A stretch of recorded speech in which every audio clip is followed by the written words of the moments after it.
painting challenge, if you're not into the 3-hour underpainting we did last time, we're going to do a 15 or 20-minute underpainting this month.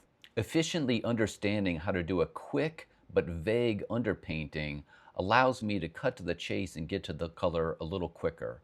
And it's just a bit of an alternate take on some of the techniques we've been learning so far.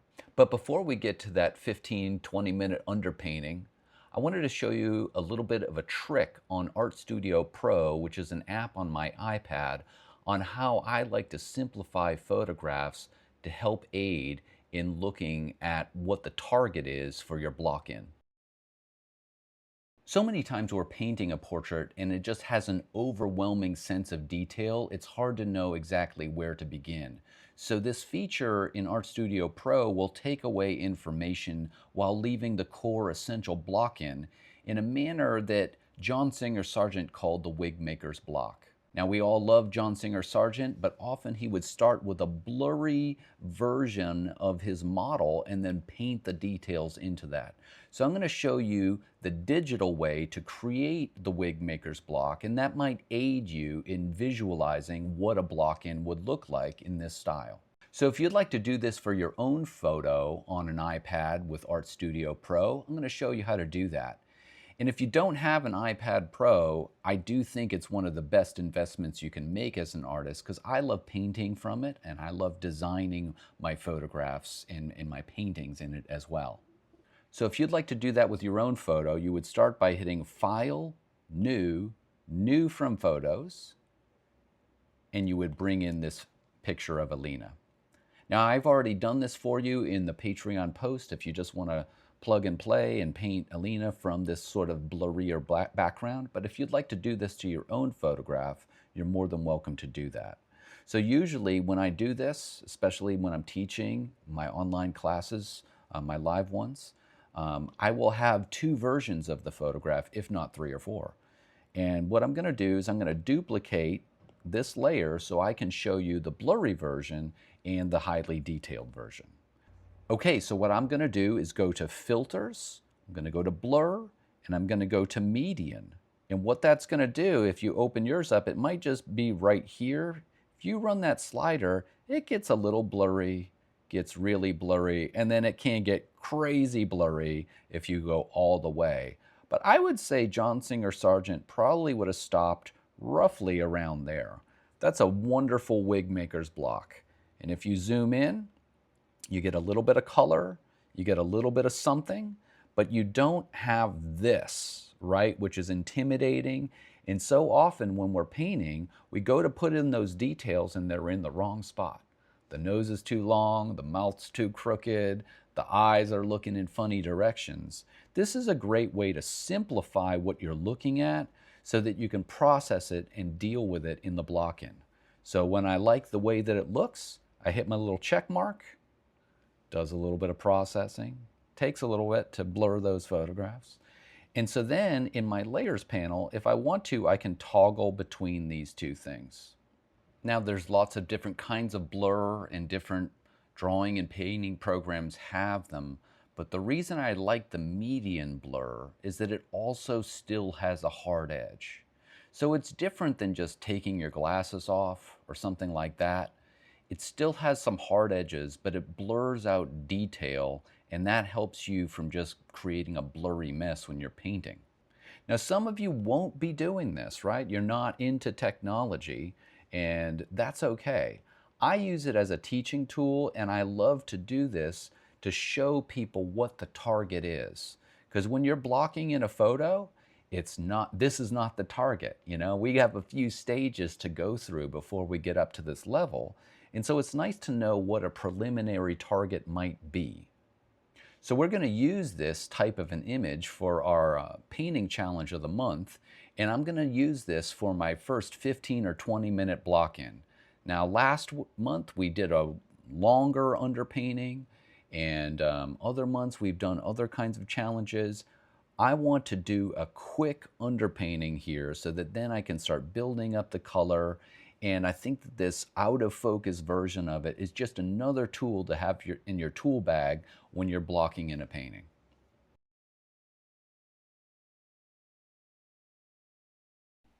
Okay, so one of the things that I think you can do with video and with these Patreon videos that maybe you can't do in person is you can kind of show time and kind of show how an underpainting might be made and talk about, how it evolves over, 15, 20, 30 minutes in a way that maybe watching in real time really can't do. So for this painting of Alina that I did, I kind of did like a 15 or 20-minute underpainting here. And so this is sort of the result of it right here. And while that's setting up, I start mixing up my other colors. So I just want to really reiterate some of the qualities that you might have to deal with in encountering, your underpainting and all the things that kind of have to go right to set yourself up for the day. Now, I've seen a lot of people at painting competitions kind of have some problems with this first part and have it really have a ripple effect over the whole day. So let's rewind and really talk about what's happening on this surface. So first I put up this grid as I usually do in these videos, and then what I'm doing is sort of testing out the wetness versus the dryness of this raw umber imprimatura. And you can see it's not really doused with mineral spirits. It's kind of got a little bit. It's almost like you dip the brush in and then you dry it off and you dip it into the paint. And you're just trying to get that kind of like wet, but not too wet feeling. And when you do that, what you're able to do is then wipe it off and you get like a nice even tone that is semi-wet, semi-dry. And if you do it well, you can see that even here, we can see that grid line through it. We didn't lose that pencil grid line that I put in. Isn't that kind of crazy, right? So what we have is we have raw umber here, and we put on like a quick little imprimatura, probably a minute, really. And so, but it's not too wet, not too dry. I've seen that be a problem for so many people blocking in ahead. If you put on too much mineral spirits, it's just a slip and slide, and you're just going to fly all over the thing. And if it's too dry, or if you don't put on this quick little wash, it's you just kind of paint wet on dry, and there's a lot of holes in the canvas where like you haven't gotten to it.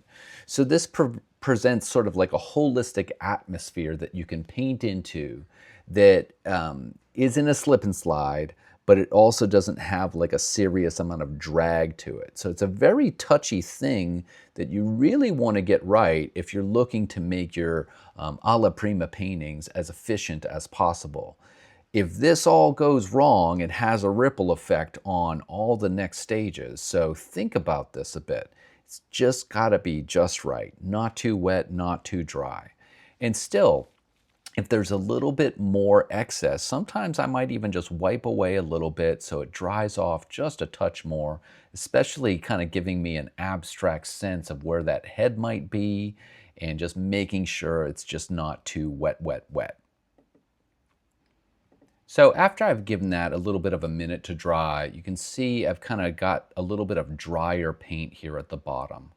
And I'm putting it on a bristle brush and then kind of blocking in the simple lines of the head, paying attention to that grid as you have an attached image in your Patreon attachment in the post. There's an image with a grid, and I'm really paying attention to where those lines strike through the grid. And I'm trying to take all the roundness and the sophistication of the contour and really make it incredibly simple, blocky, if not even a little ugly and overly simplistic. Now, what I want you to pay attention to here is that when I paint this outline in, it's not lifting off any of the imprimatura. And that's a good sign that the imprimatura is not too wet. If you have too much mineral spirits on the brush, or if your imprimatura is too wet, it's going to lift off and there's going to be like a little white ghosting around these lines, and it's going to irritate you, and you're going to have to wait for it to kind of set up and dry. So you can see that, this is a good sign that it's wet enough but dry enough to draw on there, and not have it be like a sloppy mess of weird outlines that have ghosted white lines around them too. I do think it's very important to put in that brow ridge, put in the line of the nose, put in a little shadow. That little area right there really anchors the face. Even if there isn't a lot of shadow there, that helps you get a strong indicator of where the gaze is going to be, how it connects with the nose. And usually this idea of where the brow is, where the nose is, and where the chin is, usually it's about 50-50. Now, some people have shorter noses, some people have longer noses, but when I kind of block that in there, I always sort of have that in the back of my mind about the placement of things, and if things are too out of whack, I know that there's some sort of problem. Now comes sort of a little bit more of the messy phase, is just kind of blocking in some of the darker shadows, and usually there's not a pretty way of doing this if you're in a hurry. You know, if you're going to spend 3 months on an underpainting, that's another story. But this is a little bit of a rough and ready underpainting. I mean, we're probably about 15 minutes in, something like that. And I'm just trying to get some material on there. I'm not trying to make it pretty or soft yet. I just need paint on there, and I need to have material to work with because there isn't any yet. Okay, so we just block that in and don't worry about it too much. Then what you'll probably start to see is I've switched over to a soft brush, and I just kind of go over this all real quick and kind of ghost and push some things around. Watch that. Do you see how I push around the mouth and the jaw and some of the features? See how that eye moves like that? That's what softness can do. Instead of just softening things, you can push things. I really believe in that as a painter's tool, as push drawing. So yeah, just check that out one more time. See, I would just push that nose out, push the jaw out, soften the eye, soften the hairline, and turn all of that like ugliness of this into more of an impression that we can paint into later and not feel like we're stuck with something. Then one more round of softening and kind of putting in a bit of a wash of dark for the background, just because it still is a primer layer. That background on Alina is really dark, and instead of having this middle tone light that I'm going to have to fight with later, I really want to have a primer coat there. So that's really what this is here, is that this is a vague primer coat that's semi-dry, semi-wet. And this is what I would call like the quickest of underpaintings. It doesn't get much quicker than this, I have to say. So this is probably about 20 minutes in, maybe 25 minutes in. And what I love to do is then spend some time really mixing while this is setting up further. And if I'm working from life, this is when I'm just patient, because I know that if I spend time and I really let this quick flash underpainting dry up, then I'll be more successful and efficient when I apply the color. So I'm just building up this palette, kind of building up that main flesh palette matrix that we've talked about, and then starting to build up this red wing. But I'm in no rush, because I really want that flash underpainting to set up a little bit more and not have those like white ghosted out marks that you usually get when you work into something that's too wet and hasn't set up a bit. Okay, so I don't know about you, but I am really digging this whole like at the touch of my hand, 6 hours of painting footage and showing how long it takes, but also the refinement over time. I really enjoy this. And now this is not an Instagram reel where we're just kind of like going through it and like, hey, so now you put on some swatches and then bam, you're done. I'm not doing that. But it's just a way of kind of like reviewing the tape and really talking about the big process of it and how you build a portrait from that 15, 20, 30-minute underpainting until all the way. And you might want to break down your painting into multiple stages, however you like to work. That 15, 20-minute underpainting could be like one night for you. And then you come back and then you do the second stage that I'm about to talk about. But I just love seeing this develop and just showing, like right about here, oh yeah, we painted it, not so great.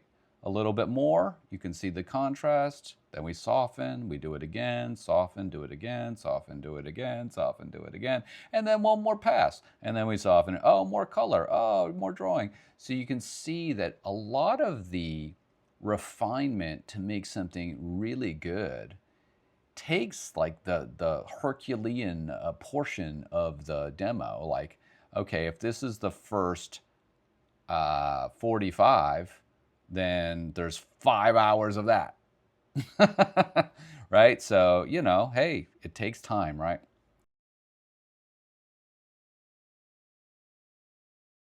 So I just kind of wanted to pause and talk about this for a second, though.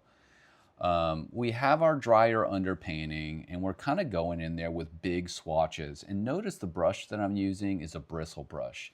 Don't use one of those wimpy brushes that's, you know, kind of flimsy like a synthetic flat or any kind of synthetic brush. Get some paint on there. See how thick that is? That's very evocative of Sargent. Just kind of slam in these colors, and you know it's not so pretty, but you really get a sense of, hey, like this is the rough and ready way of doing this. And I do sense a lot of fear with people, like afraid to make a mistake. You're a painter, you're gonna make a lot of them. You know, cut yourself a little grace, a little piece. When I am working this up, though, I do care about those values as much as I can. Notice that under the nose, the eye socket, the lips, it's more about a reddish quality than it is black or dark brown. I kind of like those areas being full of color. And as we're setting the stage here, that's going to have a ripple effect the whole time. So if you put black or brown there, you're going to be feeling it. Okay, and then we kind of splash in a bit of the background, get a few impasto lights in there. And I would just call this, what would we call this stage? It's sort of this, it's kind of like the ugly phase of color. It's like, I like to get past this phase so people don't see how ugly it truly is, right? But so as long as I can get the material on there quickly, and also notice that there's a bit of softness in there as well around the edges. Notice the color of the eyes. You know, it's more akin to the background there. Not really worried about pupils and all the stuff that eventually happens. Okay, and so then we're moving along, and notice we're adding a little variety. This is something that's really big for me. See those little splatters in the background, see a couple of finger dots, see a couple of swipes. It's like this, the painting is this big petri dish of lots of different textures and exciting things happening. It's not the same stroke all over the place. So that's something that I kind of build up. And one of the things about portraiture, you can focus so much on the features. You're going to notice how I build up the features more holistically. You know what I mean? Like I take a stab at them, and then everything's in unity. You know, it's not like one eye's finished and then there's a rest of nothing. There's sort of an impression across the whole thing.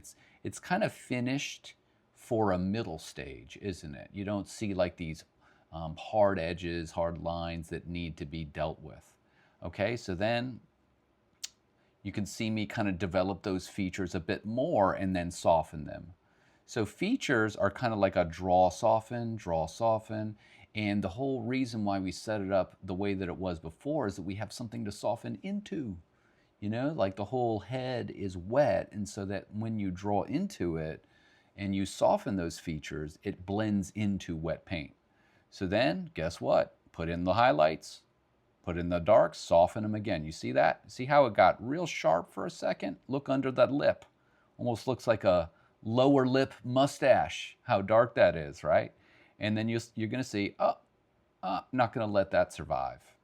And then guess what? We do it again. Ooh, oh, look at that chin. That's a real beard right there, huh? And then, didn't let that survive. Couldn't let it survive for too long. So I like putting in those lines because they give definition to the details. But then I like softening them. And I don't know if you can relate to this. I draw it in there and then I soften it away. I draw it in there and I soften it away. watch me do this about 10 or 15 times, right? So you're not alone. You're not alone. And you can see that slowly out of that like murkier middle tone, remember how the nose had like a dark, like a middle red under there? Slowly the contrast is developing through sheer perseverance, okay? Sheer perseverance, very underrated in the art world. It's what really will get you through. And here, you know where we're at right now? We're probably about hour 3 right now. Okay, so there's 3 more hours to go after this just because of kind of how I paint. But there is something nice already developing, and you can still see, you know, that sort of petri dish of like brushstroke activity that's really fun and beautiful to look at. And whenever I need a little break from drawing, that's where I'm headed. Okay, but I wasn't like satisfied with the color here, and still needed some more drawing. And so you can see I'm just, sometimes it's a war of attrition, you know, who can last the longest. And so I still got 3 more hours to go here. You know, I'm putting in all those, that brushstroke activity, and I'm still developing those features. So I kind of work in a cycle where I'm kind of draw, paint, soften, draw, paint, brushstroke diversity, soften, and I just keep doing that and doing that. And this was when my wife called me and said, "Steve, where are you?" And I said, "Hey, I'm making a video." And I had to pause and sort of regroup and start again fresh the next day. So this was sort of the conclusion of about 3 hours.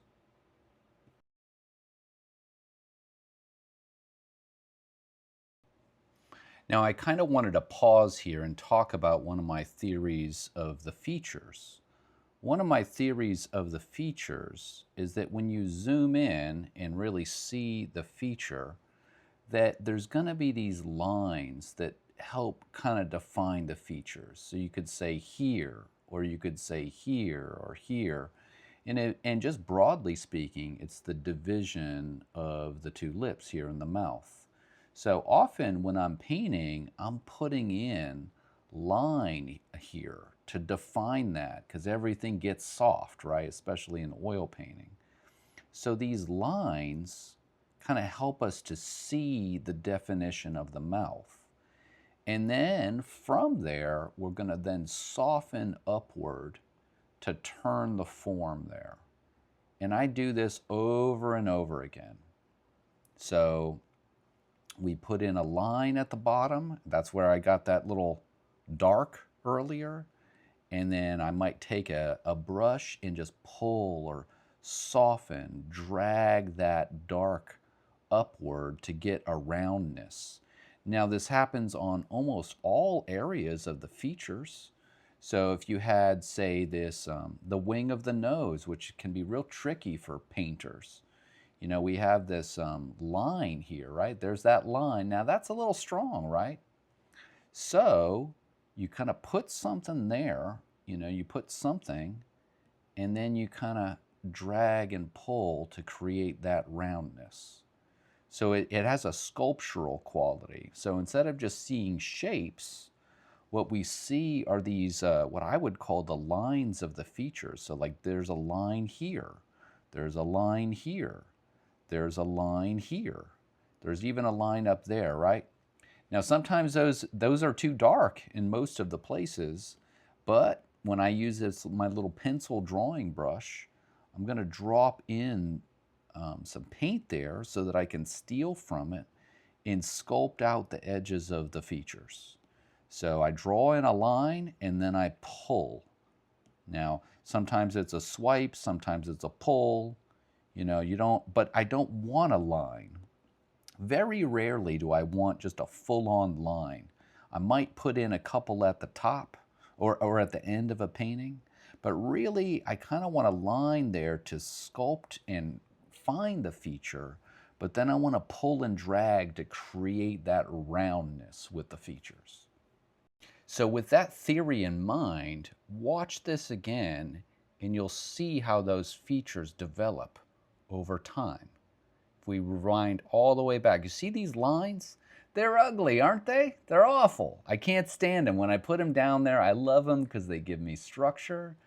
But then I got to soften and pull so I get that form.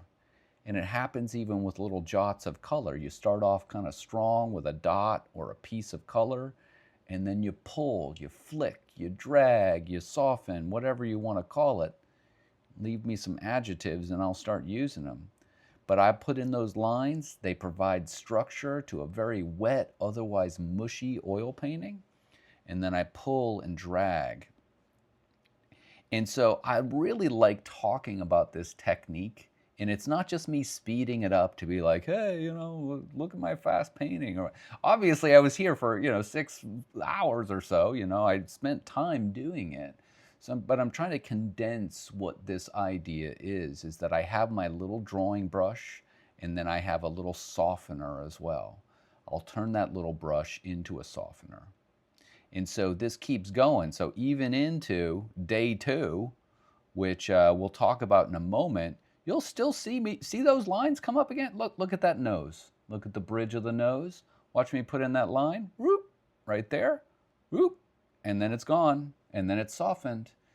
I mean, you might want to watch this. If you're a real nerd, you'd watch and see how many times I did this. It's probably more than 10. But the results really speak for themselves. I'm still drawing. And to tell you the truth, I still want to draw on this, believe it or not, right? So that is such an important quality to developing features out of this soupy mess that we call oil paint, right?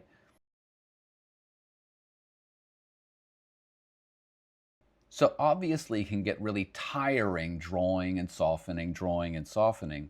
So you know what else I do? I try to loosen up. So you'll see a lot of these like abstract areas where, like using a palette knife and it's brushy and kind of fun. Here you might see me kind of splatter on some paint at the beginning. See those like splatters right there?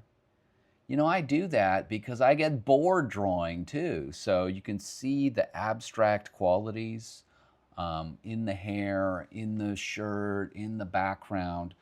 I kind of do that to entertain myself, to use a different part of my brain so that I'm not just drawing into oblivion and losing the spirit of paint. Sometimes I'm dabbing on with the finger as well. So I met somebody who's on the Patreon channel at my gallery opening, and they said, I don't know about this finger painting stuff. And I just want to, shout out if you're watching, see those little dabs that I'm dabbing on with my hand on the neck? Sometimes I got to put that on there because it's getting too tight, it's getting too soft, I put it on there for variety. And so I'm always trying to get more variety baked into the cake here. Okay, so look at that palette knife. Some of you really need to loosen up. Right now, it's a good blend of palette knife, of refinement and detail with the drawing that we're doing. And we're also slowly building up that color as well, right? So you can see that when we started off, big chunky colors, but kind of blobby, kind of mushy. And then as we start to draw, it kind of maybe goes through a little bit of a gray phase even. I don't know, maybe it's still colorful. I'm kind of a colorful guy, but right there, that's a little gray. You might like that. You might want to get off at this stop on the train. Maybe you don't want to get too colorful. But what happened later on is that I did have one third pass that was the glaze day. On second, look, I kind of like it the way that it is right there, but I let it dry and I did oil it out and I kind of glazed up the lips and the background. Maybe those lips are a little too red, aren't they? But I kind of added still more variety, more color, more drawing on the last day. So sometimes I think it looks a little too pretty, a little too smooth, and we'll kind of splatter on some paint for a little bit of variety to just add some final touches. Takes some bravery to do that, but I'm sure you can get in there. Be brave, be wild with your paint application. Now, it probably seems like we're pretty far off from that 15-minute, 20-minute underpainting, but really, if you had a Saturday and you had 6 or 7 hours to make a painting, You'd want to be able to get past that underpainting so you could truly get as far as you could in one go. Because if you can get as far as you can go in one go, it's so much less work later. So this was kind of broken down over like one long session, a little bit of a medium to short session, and then a really short session at the ending with the glazing. But just to hit the highlights and the things I'd like you to emphasize if you're going to go ahead and paint Alina here, it would be make that 20-minute underpainting. That's it. Soft and vague, wig maker's block. If you do it with a different photo, I showed you how to do it with Art Studio Pro. Maybe you can do that with a photo of yours. The next phase is that sort of rough and ready color, sort of the sergeant phase. You know, when you all the way back here, you got to be bold. You know, I know that seems really far away from the finish too, right? You got to be bold and get in there with chunks of paint and, you know, get past the start. Like, I don't, you know, and also notice how those chunks of paint soften a lot. So this is really kind of the wig maker's block in color right here. So you got the wig maker's block with an underpainting. You got the wig maker's block with color here. Then the next thing I want you to really pick up on is that whole idea of drawing and softening, drawing in those lines and softening, drawing in those lines and softening, putting down color tiles and softening. And then it's just a war of attrition, baby. And when you need a little break, get wild with the background, get wild with the hair, and then come back to your conservative nature and draw in those features, and then get a little wilder and get a little more liberal with that background, and you just kind of balance it out back and forth. And it's just an absolute joy to have fun if you can kind of find that cycle and that rhythm for yourself that allows you to really get deep into a painting and never feel afraid to really paint it up all the way, trying to just get a little bit better with each pass. So anyways, I would love to see this in the chat, and I'll see you in the next one. Take care.